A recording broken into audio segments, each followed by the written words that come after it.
The sky was never supposed to look like that. A violent purple stretched across the horizon, flashing with green lightning that made the ground tremble. The wind screamed through the trees like a wounded animal, tearing at everything in its path.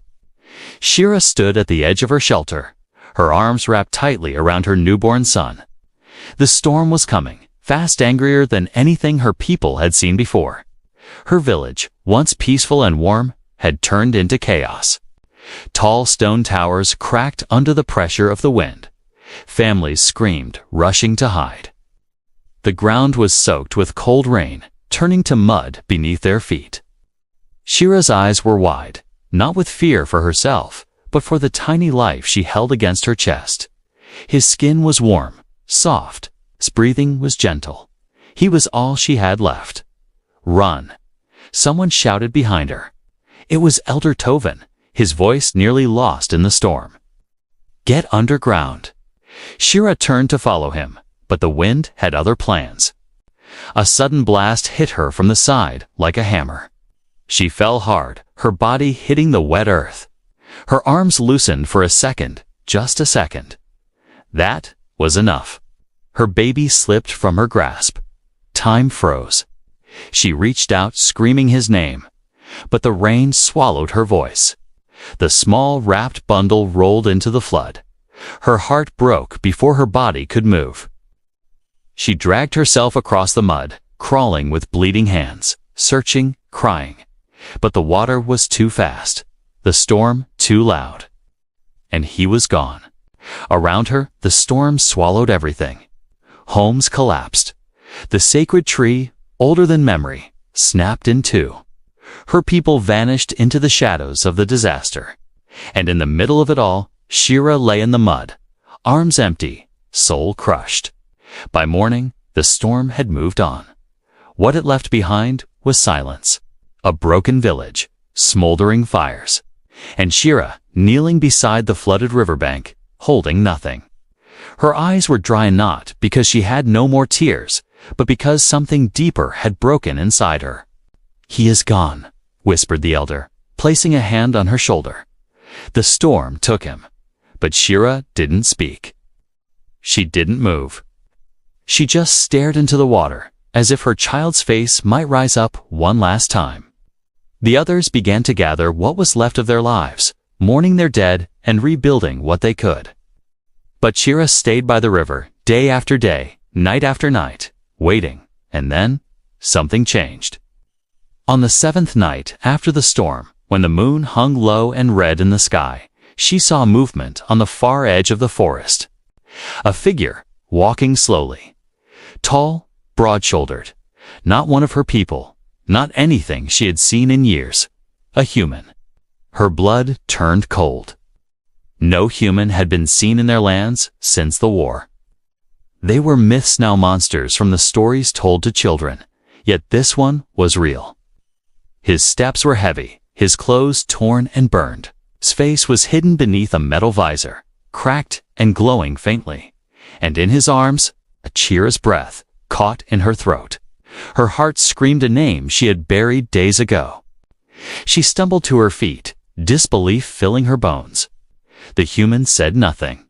He kept walking, slow and careful, as if the child he carried was the most delicate thing in the world. The others noticed too. Gasps rose. Some reached for weapons. Others ran. But She-Ra walked forward.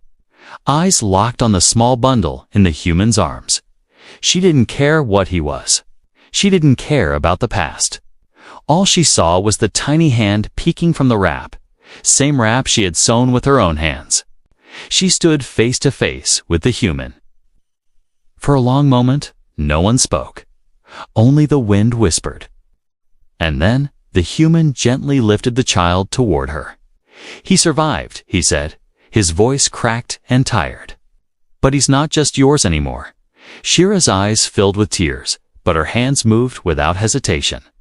She took the child, held him close, felt the heartbeat she thought was lost. But deep inside, a question began to rise. How did a human survive that storm? Why was he there? And what did he mean by not just yours? The storm was gone, but something far bigger had just begun. The human stood at the edge of the ruined village, holding the child in his arms. His face was covered by a damaged visor with one faint red light blinking where his eyes should be. His clothes were torn, burned at the edges, and stained with dust and dried blood. Yet in his arms, the baby slept peacefully. A strange calm surrounded them, as if the storm had never touched them. Shira did not move. Her heart raced, but her feet refused to step back. The child in his arms was hers. She could feel it. She knew the shape of his hands, the weight of his small chest breathing against her.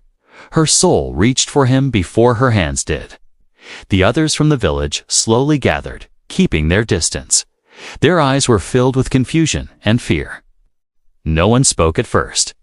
The air felt heavy, full of unspoken memories. The last time a human was seen on this planet, it was during the war. A war that left cities in ash and skies in flames. Elder Tovin stepped forward with careful steps. He looked at the human, then at the child. His voice was steady but sharp. "What are you doing here?" he asked. The human did not answer. He looked at Shira, then gently placed the child in her arms. His movements were slow, respectful. Not like a soldier, not like an enemy. Shira held her baby close. She felt warmth again. She could barely believe it. The baby opened his eyes and looked at her, peaceful and quiet. She whispered his name, over and over, as if the sound of it could protect him. Tovin spoke again. "Why are you here? How did you survive the storm? No human has walked this land in years. We made sure of that." The human raised his hand slowly, showing he carried no weapon. His voice was low and rough, like he had not spoken in days. "I did not come to fight," he said. "I came to return what belongs to her." Tovin frowned. "How did you find the child?" The human hesitated. His jaw clenched. Then he said something that made everyone go silent. He wasn't lost. He was taken. Shira looked up. Her arms tightened around her baby. "What do you mean?" The human looked at the others, watching him with fear and anger. He took a slow breath. "I followed the storm," he said, "because I knew they would use it to cover their tracks." "Who are they?" Tovin asked. The human turned his visor slightly toward the east, where the mountains hid what was once a secret human research outpost.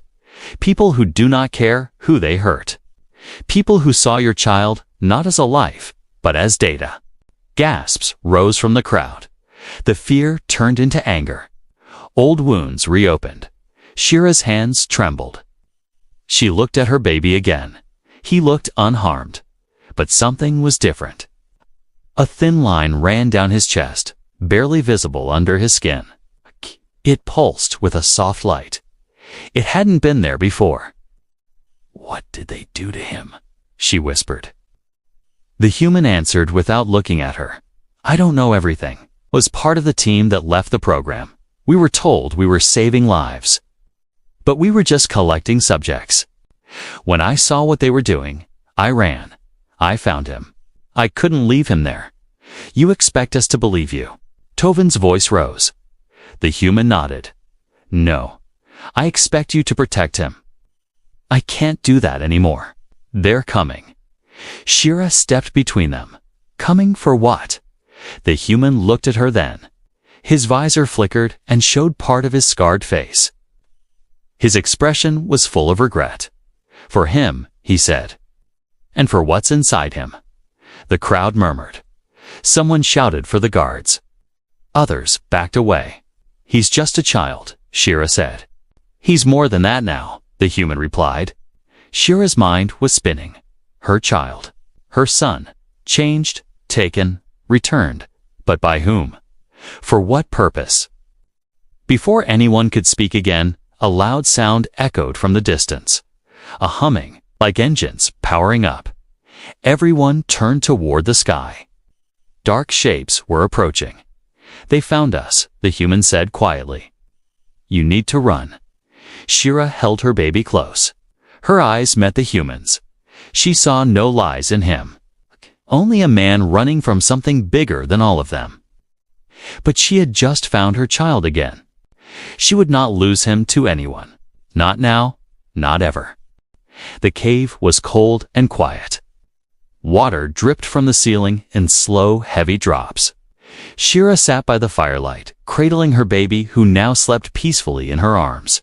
The flames danced on the cave walls while shadows moved like silent watchers. Across from her, the human sat still. His back was against the stone. His armor was old and cracked, and his visor lay beside him. Atiya's face was half-lit, scarred, tired. He had not spoken in hours. Atiya's eyes did not leave her child. Atiya, she watched his chest rise and fall. She touched the thin, glowing line that now marked him. It pulsed softly, like it had a rhythm of its own. Her heart ached. Her thoughts twisted around the same question. What had they done to her child? She looked up at the human. "Tell me everything," she said. He met her gaze. There was no anger in his eyes. Just guilt. "I was a soldier," he began. "But not the kind that fights wars.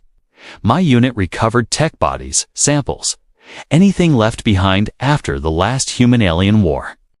We were told it was for peace, to prevent the next conflict. We believed it." Shira listened in silence. The fire cracked once.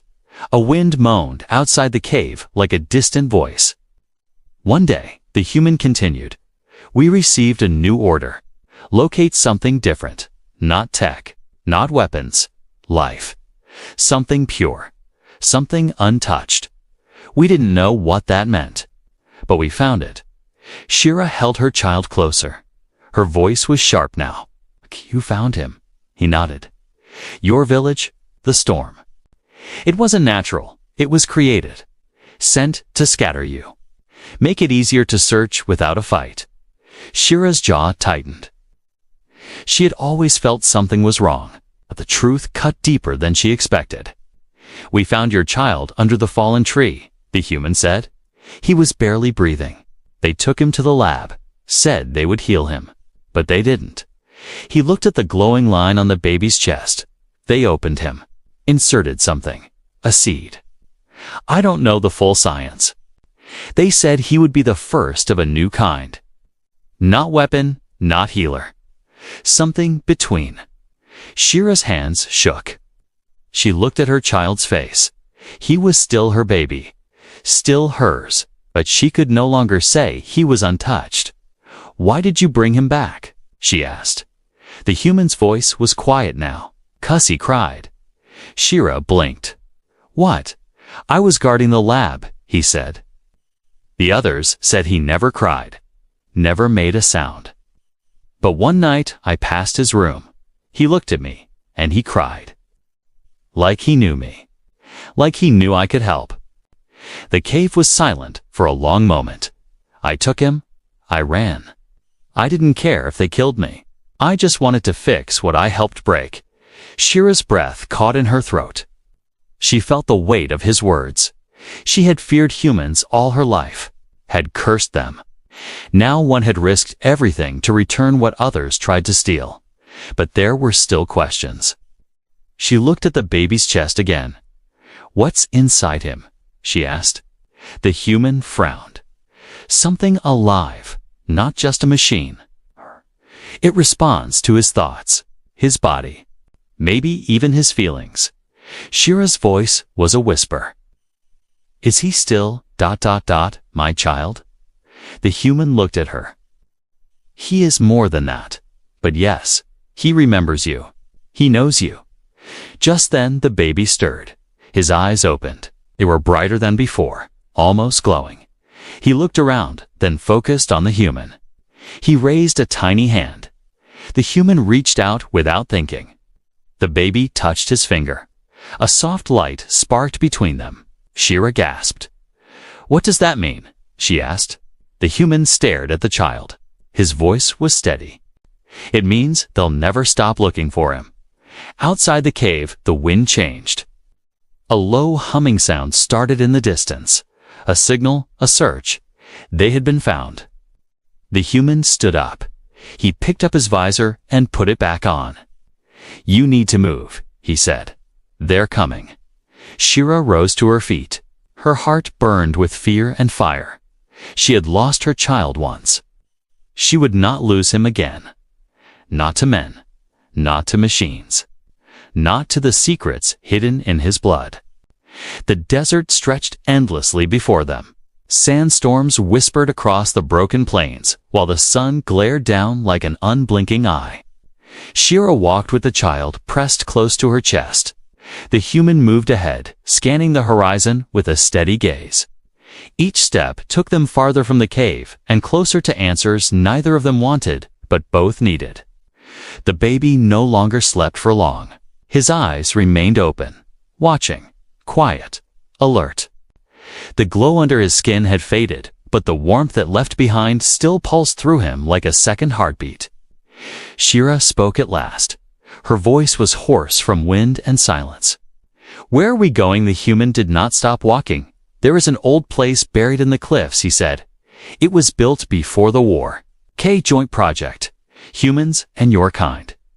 Back when peace was still possible." She looked at him with doubt. "You expect me to believe there was ever peace between us?" He nodded. "Before everything burned. Before the blood. There was a time." Short but real, the wind howled around them. A distant sound like metal scraping echoed from beyond the dunes. Something was following, but staying out of sight. Shira felt it in her bones. "What is that place?" she asked. The human kept his eyes forward. "It was called the Threshold Vault. It holds knowledge from both worlds. Technology, history, and something else. A system meant to awaken if a being like your child was ever created." Her grip on the baby tightened. "He is not some system. He is mine." The human looked back at her. "I know. That is why we have to reach it before the others do." They climbed a jagged hill of red stone. The path narrowed. Old broken machines lay rusted into the rock. Signs of a time long gone. Above them, the cliffs opened like a mouth, black and deep. The entrance to the vault. It took both of them to push open the door. Stone scraped against stone. The air inside was cold and still. Lights flickered to life as they stepped in. The walls glowed faint blue. Strange symbols moved along the surface like they were alive. The baby reached out. His tiny fingers opened toward the wall. The symbols followed his movement. Shira gasped. The human stepped back in awe. "Is connected," the human whispered. They moved deeper into the vault. Rooms opened like petals. One held old records. Another held broken weapons sealed in glass. And then they found it. A chamber with a round platform in the center. Floating above it was a metal orb spinning slowly in the air. The baby began to hum. Not a cry, not a word. Just a soft rising tone that vibrated through the chamber. The orb stopped spinning. A light shot from it and wrapped around the child. Shira tried to pull him back, but her feet would not move. The light held her in place. The orb spoke. Its voice was not loud, yet it echoed in every part of the room. "Gatekeeper identified. Access granted." The human's mouth fell open. He activated it. The orb continued. "This child carries the code of both bloodlines, human and Shirathi. His presence completes the bridge." Awaiting command, Shira's heart pounded. What command? "What do you mean?" The orb pulsed. "This system contains the cure. The weapon? The archive. One touch from the gatekeeper will decide the path the human stepped forward. I read about this, a last failsafe. Meant to end the war if talks failed, but it was never finished. They needed a hybrid. No one thought it was possible." Shira looked down at her son. His eyes glowed. He looked back at her, and then for the first time, he smiled. But before she could speak, a loud sound broke through the vault. A siren, then footsteps. Boots. Many, coming fast. "They found us," the human said. "We need to choose now." Shira stood frozen. Her child was more than she ever imagined. not just hers, not just his. A creation of both worlds, a key, a weapon, all chance. The door behind them shook. She looked at the human. What happens if we activate it? He met her eyes. No one knows. The child reached out to the platform. His hand hovered over the glowing light. The door burst open.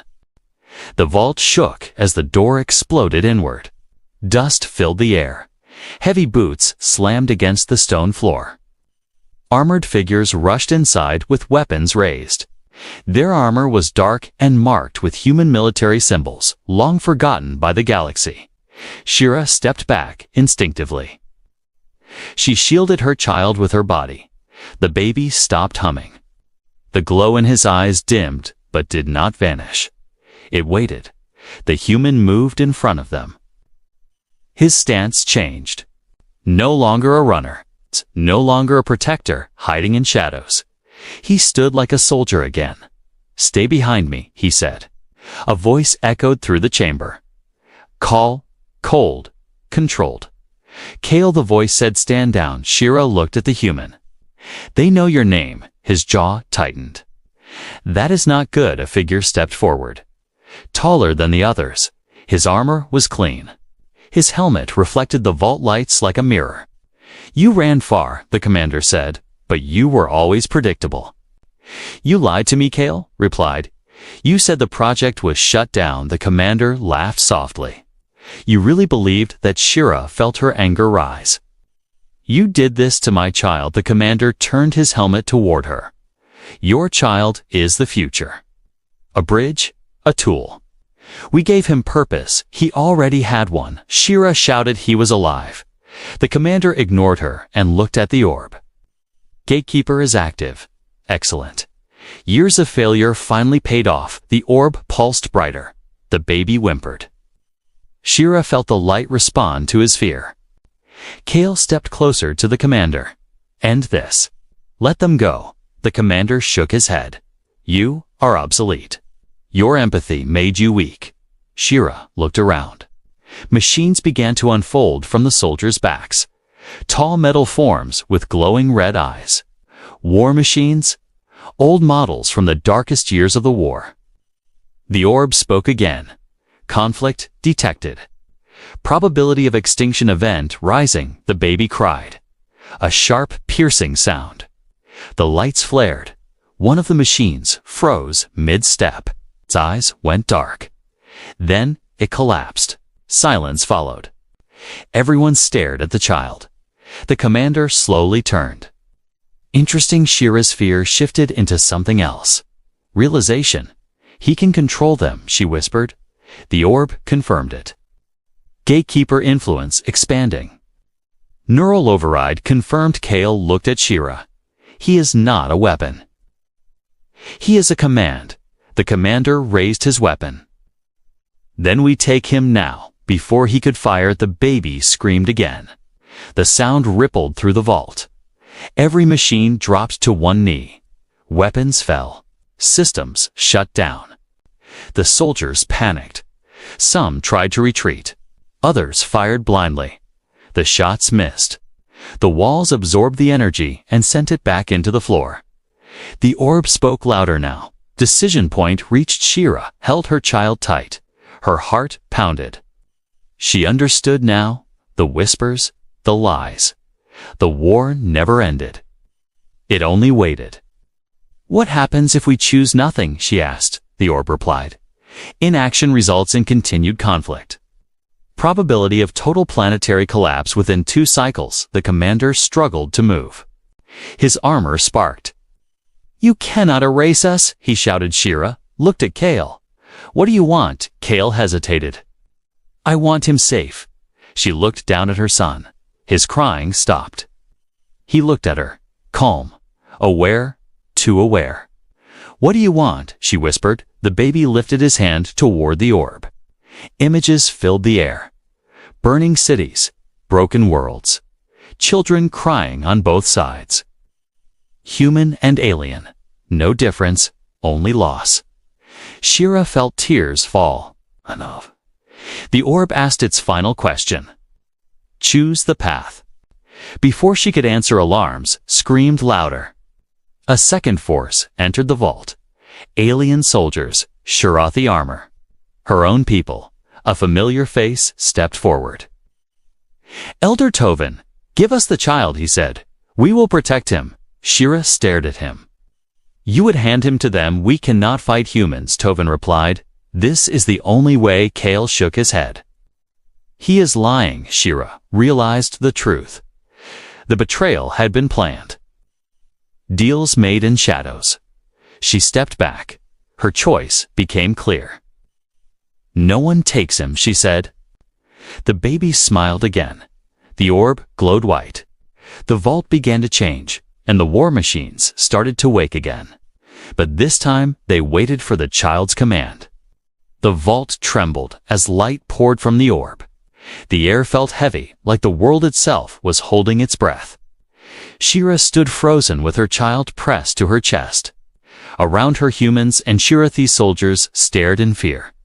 No one was in control anymore. The baby's presence changed everything. Elder Tovin took a step forward. His hands were raised. His voice was calm, but his eyes were cold. "Shira, listen to me," he said. "You do not understand what you are holding." Shira turned toward him slowly. "I understand enough. You sold us." Tovin's face tightened. "I saved us. Humans are too powerful. This child is our shield." Kale moved beside Shira. "He is not a shield. He is a child." Tovin ignored him. "Our world is dying. We need leverage. This child is leverage." Behind him, several Shirathi soldiers raised their weapons. Not at the humans, at Shira. Her heart broke in a way the storm never could. "You watched me mourn him," she said. "You told me he was dead." Tovin did not deny it. "I believed it was better that way." The orb pulsed. The baby stirred. His small hand clenched, and the ground beneath the soldiers cracked. A low-energy wave pushed outward. Humans and aliens were thrown back against the walls. Kale grabbed Shira's arm. "We have to move now." They ran down a side corridor as alarms screamed behind them. The vault began to seal itself in sections. Ancient doors slammed shut. Lights flickered red. "They planned this," Kale said, while running. Tovin made a deal. Human tech for control. Shira felt rage burn through her grief. They will never stop. A blast hit the wall near them. Dust filled the air. Human mercenaries poured through the smoke. One grabbed Kale from behind. He fought back, but more hands pulled him down. Kale Shira screamed. He shouted back, "Run! Do not stop!" Shira hesitated for a single breath. Then she turned and ran. Every step felt like betrayal. But her child mattered more than her heart. The baby cried again. The sound echoed through the corridor. Lights exploded. Machines shut down. The vault itself responded to his fear. Shira reached an exit tunnel. Fresh air rushed in. She stumbled out onto the cliffside. Below her, the world stretched wide and broken. Ships filled the sky. Human and alien. Enemies pretending to be allies. Behind her, Kale screamed in pain, but she turned back. "No," she whispered. She ran back into the fire. Inside the vault, Kale was on his knees. Tovin stood over him. A device was attached to Kale's arm, drawing blood into a glowing container. "You share the child's markers," Tovin said. "Your blood enhances the process." Kale laughed weakly. "You will destroy everything." Tovin looked almost sad. "That is the cost of survival." Shira stepped into the chamber. "Let him go." Everyone froze. Tovin turned slowly. "You should have fled." "I did," Shira said, "but I came back." She stepped forward, holding the baby high. His eyes glowed brighter than ever. "This ends now," she said. The baby lifted his hand. Not toward the soldiers. Toward Kale. Light surged. The device shattered. Kale collapsed free. The energy waved through Tovin against the wall. The orb spoke once more. Gatekeeper alignment complete. Shira felt something change. The vault was no longer reacting. It was listening. Kale struggled to his feet. Blood ran down his arm. "She-Ra, they will keep coming," she nodded. "Then we stop running." Tovin coughed and laughed. "You think you can choose peace?" "Humans will never allow it." The baby looked at Tovin. Just for a moment. Images flashed across the air. Betrayal, fear, ambition. Tovin screamed as the light overwhelmed him. When it faded, he lay unconscious, alive but broken. The alarms fell silent. Alay spoke softly. "Final protocol awaits. Gatekeeper must choose location." She-Ra looked at Kale. "What does that mean?" "It means," Kale said, "we end this at the source." She-Ra looked down at her son. He was calm again. "Ready?" The greatest betrayal was over. The final storm was about to begin. The sky above burned with color. Not blue, not red, but something between. A warning, a promise. The world was holding its breath again, but this time it was not for survival. It was for judgment. She-Ra stood at the top of the ridge with her child in her arms. Beside her, Kale adjusted the straps on his cracked armor. His body was weak, but his eyes were clear. Behind them, the vault sealed itself forever. Its glow faded into stone. The past was buried. The future waited. In the distance, a structure rose like a tower of steel and bone. The human command hub, built long ago.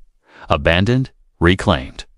It was the source, the center of every signal, every order, every betrayal. "That is where it ends," Kale said. She-Ra nodded. She looked down at her child. He did not cry. He watched the tower with quiet strength, his body small, his power endless. They moved across the broken land. Machines stirred beneath the earth, but did not rise. The child's presence calmed them. They obeyed without words. The world bent around him, not with fear, with purpose. At the edge of the tower, armed guards waited. Human, Shirathi, bound by greed, not loyalty. When they saw She-Ra and Kale approach, they lifted their weapons. But before the first shot could fire, the child lifted his hand. The air shimmered. Weapons melted into dust. The guards fell to their knees. Some cried. Some crawled away. None remained standing. She-Ra stepped through the main gate. The tower door opened on its own. It recognized the one who had returned. Inside, machines hummed with ancient codes. Screens flickered. Systems awoke. One voice echoed through the chamber. Cold and artificial. Command core detected. Gatekeeper, access confirmed. Awaiting final input, Kale turned to She-Ra. Once this begins, there is no undoing it. She looked around. She saw the scars in the walls, the shattered faces of those who came before, the ghosts of mistakes. "What will it do?" she asked. Kale answered with truth. "It will rewrite everything. The weapons, the orders, the memories. It will shut down all systems built to control life. But it may also erase the lines that divide us." She-Ra looked at her child. He looked back at her. No fear in his eyes, only trust. She stepped toward the core. Her child reached out. His fingers touched the final panel. The tower shuddered. Above them, the sky cracked open. Not from storms. From release. From release of energy buried too deep for too long. All across the land, machines froze. Fleets powered down. Signals stopped. Wars paused. Satellites fell silent. Peace did not break out, but noise did. Silence is not peace. It is the space where peace begins. The tower's light faded. The child lowered his hand. He leaned against She-Ra's shoulder. His job was done. Kale watched the horizon. "They will not understand at first. They do not have to," She-Ra replied. "They only need to stop outside the tower." People began to gather. Humans. Shirathi, lost and confused. Holding weapons that no longer worked. They looked up at the tower and waited. Not for war. Not for orders. For something else. Shira stepped out with her child. Kale followed. The wind was soft for the first time in years. The heat in the air was not fire. It was change. A voice rose from the crowd. "What now?" Shira answered without shouting. "Now we live. Now we choose." Kale placed a hand on the child's head. "And we never forget that people listened." Some nodded, others walked away. But none raised weapons again. Far behind them, the vault remained silent, watching, waiting, but it would not need to open again. Shira looked at the sky. It was no longer angry. She remembered the storm, the pain, the loss. She remembered the moment she believed her child had died. But now she stood where the storm had ended. And fire had not destroyed them. It had purified the lies. The boy slept in her arms. Not a weapon, not a key. Just a child. A bridge between two broken worlds. And in that moment she knew. He would not be the last. He would be the first.